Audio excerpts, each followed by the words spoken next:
tumegundua that the reason the Red Sea fled ya kwamba sababu bahari Shamu ilitoroka is because they were covered by the blood. kwa sababu walikuwa wamefunikwa kwa damu. And the glory of God was going ahead of them. Utukufu wa Mungu ulikuwa mbele yao. We have realized Tumegundua the only thing that sustains the glory of God in your life kitu cha pekee kinadumisha utukufu wa Mungu maishani mwako is a life lived in the presence of ni God. maisha unayoishi katika uwepo wa Mungu. It will make the Red Sea flee. Itafanya bahari Shamu itoroke. Remember, Kumbuka, Moses did not pray Musa hakuomba so that the Red Sea can ili flee. bahari Shamu itoroke. They were simply covered by the blood. Walikuwa tu wamefunikwa kwa damu. And the Red Sea could not stand. Bahari Shamu haingeweza stahimili. Listen to me, people. Nisikizeni watu. Life worthy. Maisha, thamani ya maisha, The worthiness of your life udhamana wa maisha yako depends on who you worship. inategemea ni nani unamwabudu. How many are worshiping Jesus of Nazareth? Wangapi wanamwabudu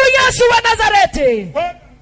Make sure Hakikisheni that your name ya kwamba jina lako is found written linapatikana likiwa limeandikwa in the book of life, kwenye kitabu cha uzima, because time is over. kwa sababu wakati The umekwisha. Messiah is coming. Masia anakuja.